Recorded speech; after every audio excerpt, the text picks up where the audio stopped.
नमस्कार। इन खबर में आपका स्वागत है। अगले साल 5 राज्यों में विधानसभा का चुनाव है, लेकिन सबसे ज़्यादा इस कड़ाके की सर्दी में यदि माहौल गर्म है तो वो है पश्चिम बंगाल का, क्योंकि वहाँ पे ममता दीदी की कुर्सी खतरे में दिख रही है। बीजेपी की तरफ से दावा और माहौल तो कुछ ऐसा ही बनाया जा रहा है। सबसे पहले बीजेपी के अध्यक्ष जेपी नड्डा और महासचिव जो प्रभारी भी हैं कैलाश विजयवर्गीय ने वहाँ पे माहौल बनाया, और उसके बाद 2 दिवसीय यात्रा पे गृह मंत्री और बीजेपी के चाणक्य कहे जाने वाले अमित शाह पहुंचे। उन्होंने वहां पहुंच करके मिदनापुर से लेकर के बोलपुर तक ऐसा माहौल क्रिएट किया जैसे लगा कि अब तो बीजेपी ही बीजेपी है।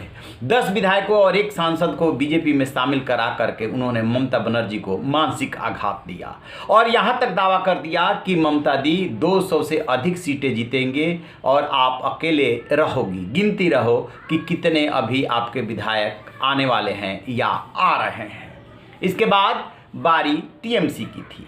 टीएमसी ने सबसे पहले, जो उनके सबसे बड़े नेता हैं शुभेंदु अधिकारी, मंत्री रहे ममता के साथ 4.5 साल तक, उनके जाने को लेकर के कहा कि वायरस चला गया। अपने तरीके से उसका जश्न मनाया। दरअसल वो जश्न नहीं था, वो खीज थी जो अभिव्यक्त करनी थी सार्वजनिक रूप से कि हमें आपके जाने का कोई गम नहीं और कोई फर्क नहीं पड़ता। लेकिन असल में जो प्रतिक्रिया आई है, अब आई है, और वो है प्रशांत किशोर की। अब आप जानना चाहेंगे प्रशांत किशोर का और टीएमसी व ममता बनर्जी से क्या वास्ता। दरअसल प्रशांत किशोर रणनीतिकार है। सबसे पहले वो बीजेपी के रणनीतिकार बने 2014 के चुनाव में, उसके बाद 2015 के विधानसभा चुनाव में महागठबंधन के बने, जहाँ पे कि महागठबंधन बिहार में बहुत बड़े मेजोरिटी के साथ जीता। बीजेपी मात खा गई। उसके बाद वो आंध्रा पहुंच गए, फिर दिल्ली आए, कांग्रेस के रणनीतिकार बने और अब वो ममता बनर्जी की नैया खेने के लिए रणनीति बनाने में जुटे हुए हैं। लेकिन ये जो भगदड़ मची है, उस भगदड़ में उनका भी हाथ बताया जा रहा है। कहा जा रहा है कि प्रशांत किशोर सब कुछ अपने हाथ में ले लेते हैं और एक कैंडिडेट को, जो पार्टी के पुराने नेता हैं, उनको टिकट के लिए संघर्ष करना पड़ता है, बताना पड़ता है कि हम कैसे जीतेंगे और हमारा क्या कंट्रीब्यूशन है। कांग्रेस में भी इनको लेकर नाराजगी उपजी थी और दलों में भी नाराजगी उपजी, वही नाराजगी टीएमसी में भी है। लेकिन प्रशांत किशोर कह रहे हैं ये जो बीजेपी दावा कर रही है और सपोर्टिव मीडिया जो सपोर्ट कर रहा है, वो जो है वक्त आने दीजिए, पता चल जाएगा। बीजेपी डबल डिजिट नहीं क्रॉस कर पाएगी, यानी कि वो उसकी सीटें 2 अंकों में नहीं पहुंच पाएगी। आपको बता दें कि 2016 के चुनाव में बीजेपी के वो सिंगल डिजिट में ही सीटें मिली थी, लेकिन लोकसभा जो चुनाव हुआ था 2019 का, उसमें वोट का जो परसेंटेज का अंतर था वो जो है ममता बनर्जी के साथ बहुत कम रह गया था। 40 और 43% का अंतर था।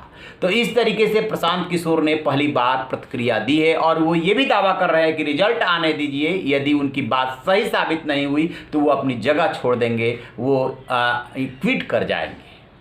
प्रशांत किशोर और ममता बनर्जी के जो भतीजे हैं अभिषेक बनर्जी, इन दोनों को लेकर के पार्टी में नाराजगी है। प्रशांत किशोर की तो इस रणनीति को लेकर के नाराजगी है कि वरिष्ठ नेताओं को सफाई देनी पड़ती है और अपना काम गिनाना पड़ता है, कंट्रीब्यूशन गिनाना पड़ता है। अभिषेक बनर्जी से नाराजगी शुभेंदु अधिकारी जैसे नेताओं को ये है कि ममता बनर्जी उनको आगे बढ़ा रही है, उनको अपना वारिस तैयार कर रही है, जबकि जमीन पर संघर्ष कुछ और लोग कर रहे हैं और उनके वारिस बन रहे हैं अभिषेक बनर्जी। तो ये कारण है टीएमसी में भगदड़ के। और अब प्रशांत किशोर ने दावा किया है कि वक्त का इंतजार कीजिए, सब कुछ रिजल्ट बता देगा और नहीं तो वो छोड़ जाएंगे। क्या छोड़ेंगे, पॉलिटिक्स में तो है नहीं, जेडीयू में थे वहां से निकाल दिए गए, अब वो अपना स्पेस खाली कर देंगे। तो चलिए नजर बना के रखते हैं। इधर बीजेपी की रणनीति ये है कि जितनी बार अमित शाह का दौरा होगा या बीजेपी के नेताओं का दौरा होगा, उसमें जो है टीएमसी के विकेट को डाउन किया जाएगा, यानी कई विकेट चटकाए जाएंगे ताकि माहौल उनके फेवर में रहे। इस पर हमारी नजर रहेगी। जैसे कोई अपडेट मिलेगा हम आपसे साझा करेंगे। आप रहिए ना बेखबर, देखते रहिए इन खबर। इन खबर चैनल को सब्सक्राइब करें।